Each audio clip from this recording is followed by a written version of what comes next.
Well, a very good morning on the 26th of February 23. I'm just parking up here at Loch Turret car park. It's a busy car park, so there must be a lot of people out and about already. It's just after 11 o'clock actually. And I'm reluctant to leave the car because the piping music's on and I do adore it from the Gaelic station. It certainly makes me think of the Highland Games. Why I'm so fond of the whole Highland gathering arenas and everything that happens during the season. Let's turn it off and have a chat. I just saw my first lambs this morning, not far from home, so it really is a thrill. I don't think I'll go up high today. I think what I'll do is I'll take you out to the far end of the loch. I was going to maybe do Auchenfree Hill, but well, we'll see how it goes when we get to its base, a few miles away to the north. Yeah, I was thinking as well. I was talking yesterday in some depth about supermarkets and stuff, and a couple of things that have come across my mind is to maybe. Well, I set up a database this morning, and what I'm going to do this week is I'm going to call most of the local supermarkets first of all in the immediate area, and if I've got no real joy, what I'm going to do is just phone all the major supermarkets head offices. I've got all the numbers listed, and the purpose of doing that, of course, is to try and establish the variation in prices, so ascertain if one supermarket's charging excessively for something like a lemon, for example. So I'll phone them all up and say, how much is your lemons in supermarkets? What, as soon as they say, well, what supermarket are you talking about? Meaning, what branch? Well, you'd think that all the prices would be the same for all the branches for a multinational, but no, it's not. So I'll say to them, well, I'm considering Bertha, for example. How much does lemons cost in Bertha? And we'll try and find out that, and maybe ask them, how much is your tomatoes? And they say, well, for one tomato, yes. Well, we only price it in kilos. I says, well, how much is one tomato? And if they can't get an answer to me, immediately, I'll let them work it out and get back to me. And I'm going to do the same with lots of things. And what I'm going to do as well, I'm also going to go into the supermarkets and along the lines about what I was saying yesterday in regards to filling your your trolleys and then taking it to checkout and then telling them you've decided you don't want it, it's too costly, and let them put it back in the shelves. That's something I'd like to do. But also what I'm going to do is I'm going to buy one mushroom and stand in the queue, get to the checkout, and then see what the price of one mushroom is, for example. Maybe do that with one tomato as well, separately, not in the same day. Do that with what else could we do it with? Yeah, we'll just do it with the lemon as well. We'll just go in, buy a lemon, and they might say, is that all you need? And I'll just say to them, well, if there's anything else I needed, I would have bought it. That would sound too rude, wouldn't it? I'm not a rude person. I'm just, I don't like low vibrationals, obviously.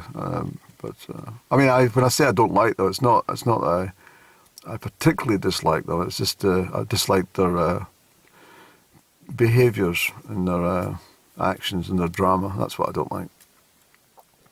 So we're looking over here to Carn Chos, one of my favourite mountains. But I mean, I'm sorry to hark on, but I do definitely feel that I mean, Benhon's at the back. I don't know if you can see the snow line now, but well, that's normally indicative of the month of May. Benhon's normally looks like that in April, May. Sorry, not April. Maybe May and June. Perhaps sometimes in April, but definitely not in the end of February. So I am persuaded that we're going to get a lot of snow in the mountains. And I think we'll get that quite soon. I think we'll get it in certainly by mid-March. We'll be asking ourselves what the heck's going on, because February was delightful and now we're suffering from damp and cold and blizzards and snow. I might even put money on it, actually.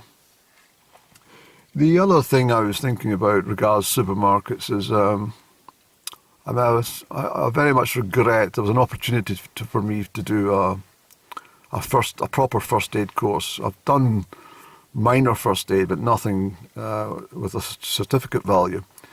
And the Red Cross were offering it free, and I should have taken up the offer with them. But what I was thinking of doing is doing maybe a 6 weeks first aid course, and then offering my services free of charge to like the local supermarket, whether that be Aldi's. I think what I would do is probably just stick to the co-op. And what I would do is, go down and speak to the management of the co-op and say to them, look, I'm a first aider and I'm happy to offer my services in store in case there's any problems. And he says, well, that'd be fantastic. Bring a flask of tea, sit in that corner, and if we need your assistance, we'll give you a shout. I said, well, you probably don't need to shout me. I'll recognise right away there's a problem and be able to come and assist. Well, fair enough. What have you got in mind? I'll say, well, what I'm thinking actually is, do you have any statistics in regards to how many people have fainted at the checkout when they've just been broken the news that their basket of shopping is going to cost £45 or £77? Well, we haven't had anyone fainting. We've had a few collapses. We've had and then I'll say to them, well, could you provide more information? I'll tell you what, I'll phone Manchester and I'll get information myself. And then that was the other part of the database that I was doing, apart from the mushrooms, tomatoes and lemons, is going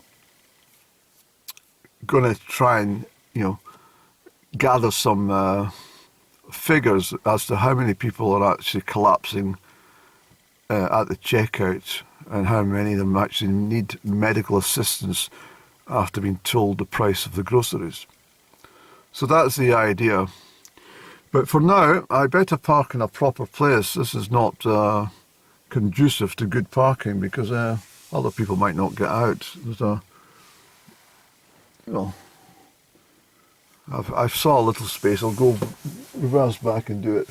But the other thing, I took this off my Fortnum Mason chutney jar, and what it reminds me of, it looks very much like the bonnet that Up and Down used to wear.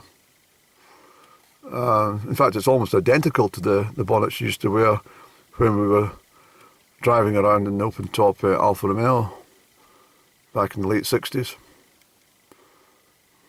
Mostly down in the the Languedoc region of France, but also in the Riviera when we were staying near the Monaco and stuff. But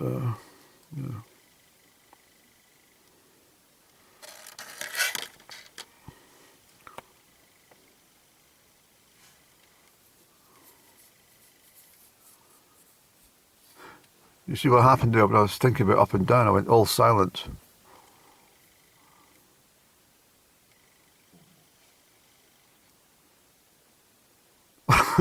It's quite incredible actually what happens to my brain when I think about it. I used to think when I used to think about it, I used to be like all the butterflies started to fly out of my heart and my stomach up to my mouth.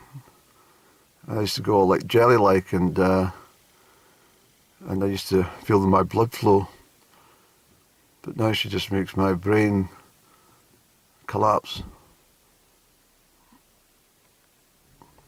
Anyway, I better get parked up before someone else steals my space. So speak to you later on once we get out the route a little.